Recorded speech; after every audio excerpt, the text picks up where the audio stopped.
Everyone. तो ये video basically उन स्टूडेंट्स के लिए है जो अभी मास्टर्स कर चुके हैं या जो लास्ट सेमेस्टर ऑफ मास्टर्स में है और वो अपनी पीएचडी अब्रॉड से करना चाहते हैं, तो वो क्या करें। ठीक है, जो मास्टर्स बिल्कुल लास्ट सेमेस्टर में है और अभी एग्ज़ाम्स आने वाले हैं, आई थिंक अप्रैल मई में हो जाते हैं एग्ज़ाम्स। ठीक है, तो अभी तो प्रिपरेशन कर रहे होंगे वो स्टूडेंट्स, बट आफ्टर मास्टर्स वो क्या करें। ठीक है, तो दो ऑप्शंस होते हैं ऐसे स्टूडेंट्स के पास जो मास्टर्स के लास्ट सेमेस्टर में है या मास्टर्स कर चुके हैं।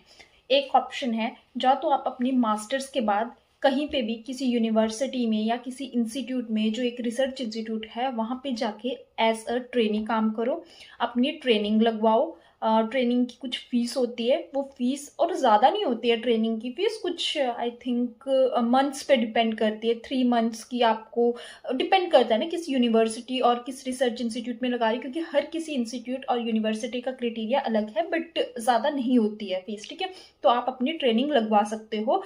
जैसे ही आपकी मास्टर्स ख़त्म हुई वैसे ही आपने फाइंड आउट कर लिया कि आपको कहाँ पे जाना है, किस इंस्टीट्यूट या यूनिवर्सिटी में जाना है, according to your master's degree आपको कहाँ पे ट्रेनिंग लगवानी है। ठीक है, एक ऑप्शन हो गया ट्रेनिंग का। दूसरा ऑप्शन होता है आपके पास, आप किसी भी प्रोजेक्ट में एज अ रिसर्चर वहाँ पे जॉब कर सकते हो। बहुत से इंस्टीट्यूट और बहुत सी यूनिवर्सिटीज़ हैं जो प्रोजेक्ट्स आते रहते हैं यहाँ पे।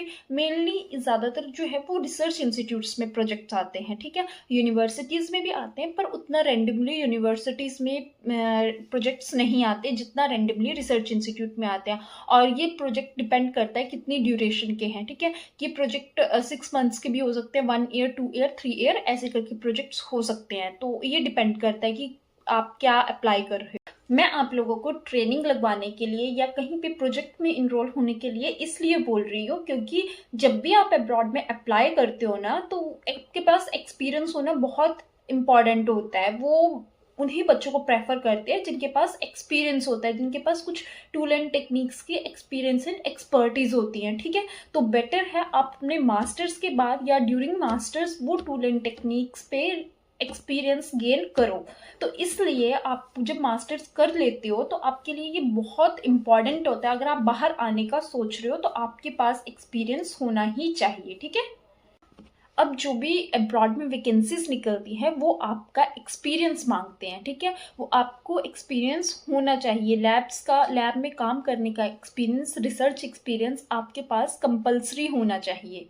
आप क्या करो, या तो अपने हम जब आपके मास्टर्स के एग्ज़ाम हो जाए उसके बाद जैसे अभी आपके पास एक टाइम है, क्योंकि अभी फेब्रवरी है, अभी आपके पास थोड़ा सा ना टाइम है कि आप एक पोजीशंस देख सकते हो कि कहाँ पे निकलती हैं, कौन से इंस्टीट्यूट में निकलती हैं। एटलीस्ट आप सॉर्ट आउट तो कर लो कि ये यूनिवर्सिटी या ये इंस्टीट्यूट है, यहाँ पे पोजीशंस आउट होती हैं प्रोजेक्ट्स की और मैं यहाँ पे अप्लाई करूँगा या करूँगी अपने मास्टर्स के बाद या जैसे ही आपके एग्जाम्स होते हैं। क्योंकि देखो, जैसे पोजीशन आउट होती हैं दूसरे ही दिन इंटरव्यू नहीं हो जाता है, उसमें भी 15-20 डेज का गैप होता है। ठीक है, तो आप जब आपके एग्जाम हों आप तब भी वो पोजीशंस के लिए अप्लाई कर सकते हो। और अप्लाई का कई बार ऑनलाइन फॉर्म फिलिंग का होता है, कई बार वॉक इन इंटरव्यू होता है। ठीक है, वॉक इन इंटरव्यू में जब आप जाते हो, कई बार वहाँ के अगर ज़्यादा स्टूडेंट्स आए हुए होते हैं तो एग्ज़ाम कंडक्ट होता है, फिर इंटरव्यू होता है। कुछ रिसर्च इंस्टीट्यूट में ऐसा भी होता है। ठीक है, अप्लाई करते हो, आपकी सिलेक्शन हो जाती है तो ये बेटर होता है आपके लिए। एक तो आपको पैसे भी दिए जाते हैं,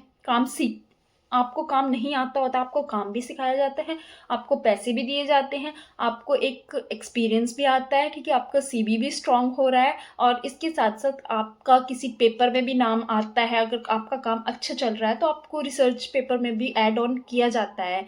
तो बेटर है जो मास्टर्स कर चुके स्टूडेंट्स हैं और वो अब्रॉड का सोच रहे हैं, या तो वो एज अ ट्रेनी चलिए, ठीक है, पैसे देख के, या फिर अगर कोई पोजीशंस आउट हो रही हैं आप उसके लिए ट्राई करो किसी भी इंस्टीट्यूट या यूनिवर्सिटीज़ में, वहाँ पे अप्लाई करो, वहाँ से एक्सपीरियंस लो। और एटलीस्ट जब आप वहाँ पे हो ना उस इंस्टीट्यूट में, तो आप थोड़े टाइम का 6 to 7 मंथ्स का एक्सपीरियंस लेके देन कहीं भी पोजीशन के लिए अप्लाई करो। देखो, जब आपके पास एक रिसर्च एक्सपीरियंस भी होगा, जब आपके पास पेपर या पब्लिकेशन भी होगा ना, तो आपके बहुत चांसेस इंक्रीज हो जाते हैं कि एटलीस्ट आपको इंटरव्यू कॉल तो आएगा ही आएगा जब भी आप वैकेंसीज फिल करोगे। ठीक है, एक मतलब ये नहीं होता है, हमेशा ये नहीं होता है कि आपको आता ही आता है, बट एक आपके पास पॉजिटिव और स्ट्रॉन्ग पॉइंट हो जाता है। ठीक है, बहुत से बच्चे अगर अप्लाई करेंगे और बहुत से बच्चों में अगर आपके पास एक्सपीरियंस है और आपके पास पेपर है, तो वो आपको डिफरेंट करेगा बाकियों से। ठीक है,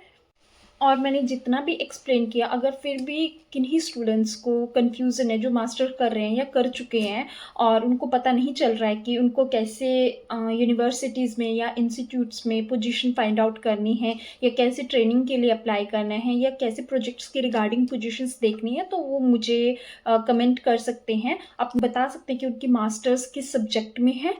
मैं उन्हें गाइड कर दूंगी कि उन्हें किस इंस्टीट्यूट में या किस यूनिवर्सिटी में आगे प्रोजेक्ट के लिए या ट्रेनिंग के लिए अप्लाई करना चाहिए।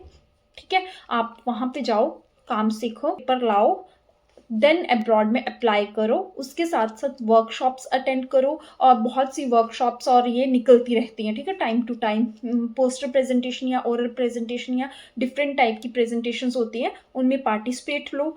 इससे आपको एक एक्सपीरियंस मिलता है कि आपने इंटरव्यू में कैसी चीज़ें हैंडल करनी होती हैं।